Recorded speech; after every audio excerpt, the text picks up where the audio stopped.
Bismillahirrahmanirrahim.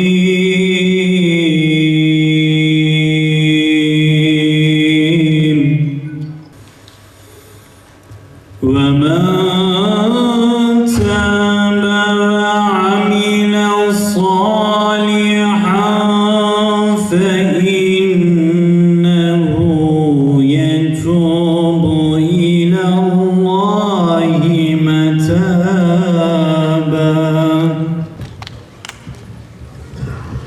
İbrahim kardeşim bizde. Aziz misafirler, kıymetli kardeşlerim. Gazze ve temsiliyet başlığı altında bir araya gelmiş bulunuyoruz. Çünkü temsil konuşmak değil, taşımaktır. Gazze'nin çocukları o küçücük elleriyle taş tutarken karın altında, fırtınanın altında bölgelerini terk et. Gazze, sabrın, direncin, fedakarlığın ve vakarın adıdır.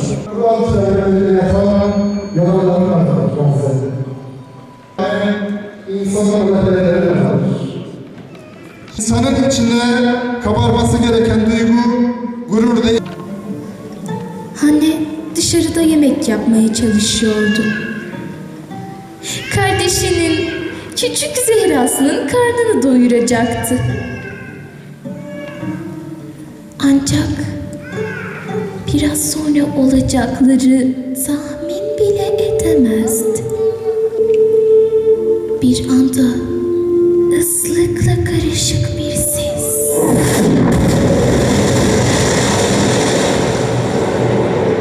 Çığlıklar, bağırışlar.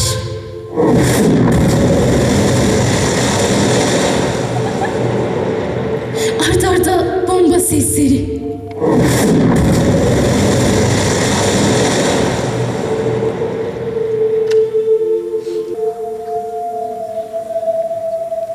Etraf alev alevdi.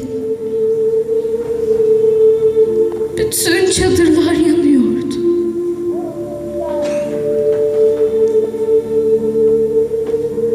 Amal kardeşlerini ve annesini arıyordu. Anneyi bulmuştu.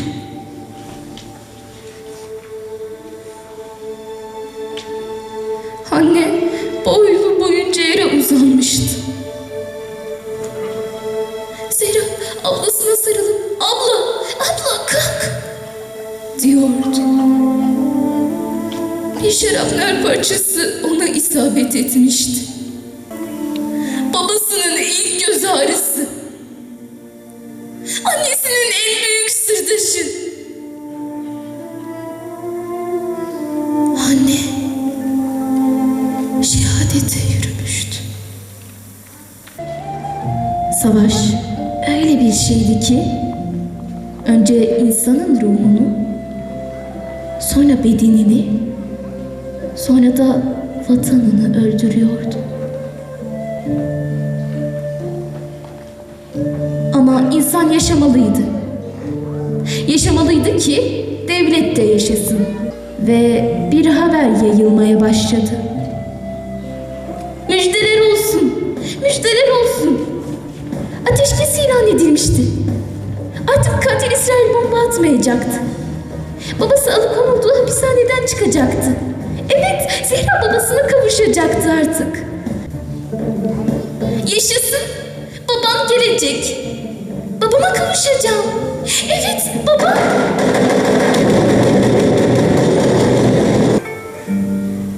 Ve Zehra'nın dudaklarından son kez şu sözler döküldü. Baba, ellerimi bırakma. Bırakma beni.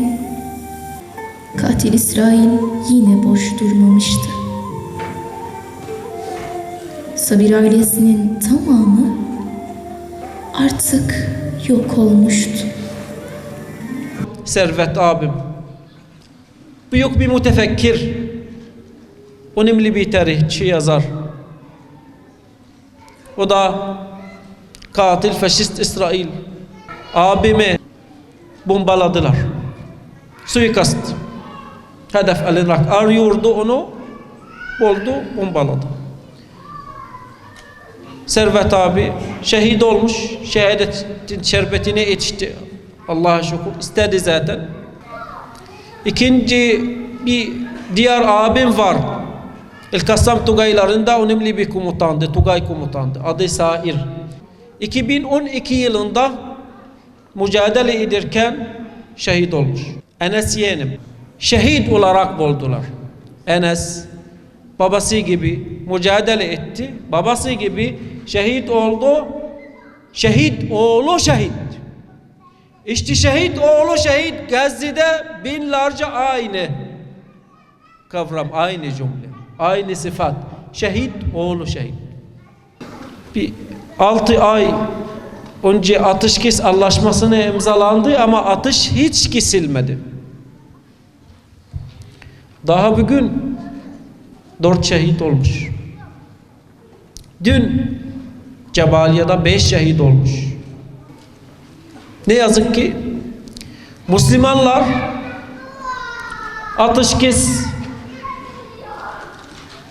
ateşkes oldu ya, faaliyetler hafiflendi, destek bayağı azaldı. Her şey sanki savaş bitti diye. Ya değerli kardeşlerim, o katil faşist siyonistler bizim kanlarımızı doymadı. Doymaz. Soykırım devam ediyor. Açlık yeniden dönüyor. Hatırlarsınız. Onlarca bebek açlıktan şehit olmuş. Yine de artık çok azdır girdiği için Gazze'ye. Açlık yavaş yavaş Gazze'ye dönüyor. Bebeklerimiz ve hastalarımız ve özellikle çok bereketli amcalarımız, büyüklerimiz, yaşlılarımız yavaş yavaş şehit olacak. Öyle bir durum var. Değerli kardeşlerim, Filistin 109 yıldır işgal altında. Filistin 1917 yılında işgal edildi. Önce İngiltere tarafından. O zamandan beri bu yana kadar bizim halkımız mücadele ediyor. Hiç vazgeçmedi. Yüz binlerce şehit verdik. İzzüddin el-Kassam 1936 yılında şehit olmuş. Yani Filistin Siyonistler tarafından işgal etmeden önce işgalci İngiltere döneminde şehit olmuş. Ama İzzüddin el-Kassam şehit olmuş ama ölmemiş. Çünkü İzzüddin el-Kassam torunları, İzzüddin el-Kassam Tugayları hala mücadele ediyor. Bu da önemli bir tespit. Ve ondan sonra Siyonistler 1948 yılında Filistin'i işgal etti. İsrail kuruldu. Tırnak içerisinde. Ve aynı şekilde. O zamandan beri katliamlar arttı ama direniş genişleşti. Allah'a şükür. Bizim evet o kadar mücadele ettik. O kadar şehitler verdik. Benim sadece bu devam eden soykırımda ailemden 1. dereceden 20 şehit var. Ve bu durum bütün aileler aynı şey yaşıyor. Ama biz sonuçta bir imanimiz var. Gazze niye hala düşmedi? Gazze'de çok güçlü iman var. İnanç var. İrade var. Azimet var. Onun için şehitlerimiz için ağlıyoruz tabii. Ağlıyoruz. Üzülüyoruz. Sevdiklerimiz için. Kesinlikle. Ama aynı zamanda gurur duyuyoruz. Çünkü abilerim yeğenlerim, akrabalarım, Ebu Ubeyde'miz, bütün komutanlarımız, İsmail Haniye, Yahya Sinvar, Muhammed Def, Salih Aruri, Ebu Ubeyde, bunlar Allah rızası için ve özgür Filistin kavuşmak için, hür ve aziz Mescid-i Aksa'ya kavuşmak için şehit olmuşlar. Ve zaten bunlar öyle bir hatimet de istedi. Şehadet şerbetine yetişmek istediler ve yetiştiler. Onun için o bizim için üzülüyoruz ama gurur duyuyoruz. Ama bunlar inşallah cennette onlarla kavuşacağız ve kucaklaşacağız.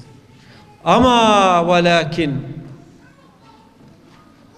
zalimler için, katiller için, Siyonistler için, düşmanlar için yaşasın cehennem.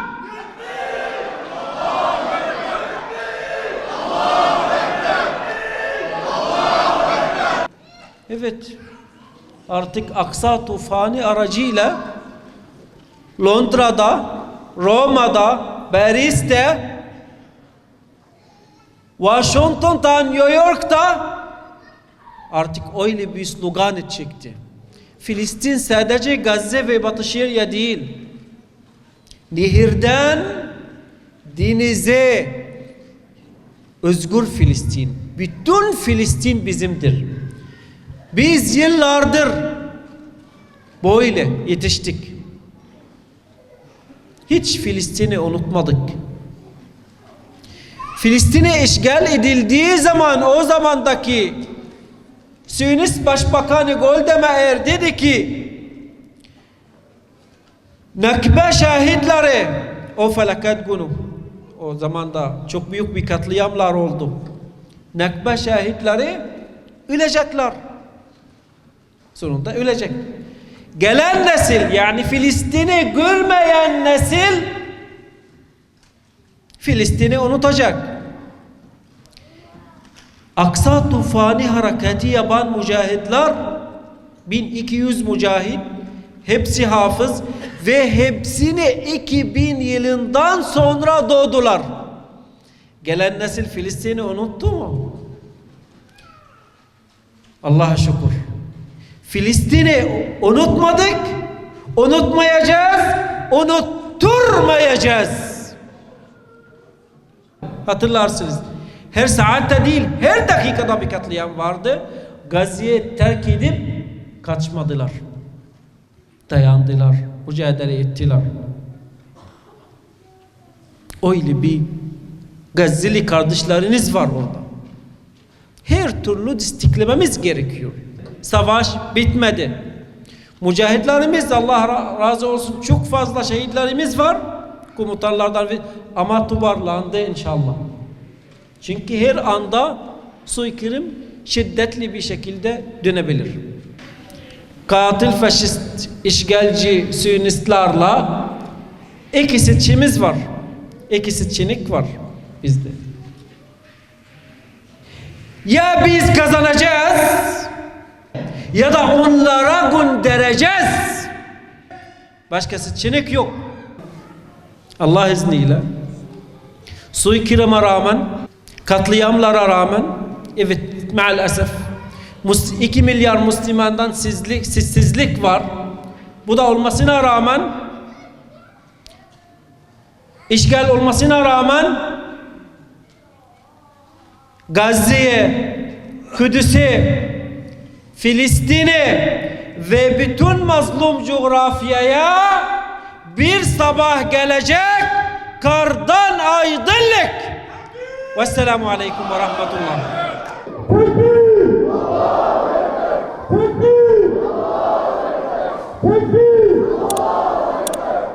Rabbim hepinizden razı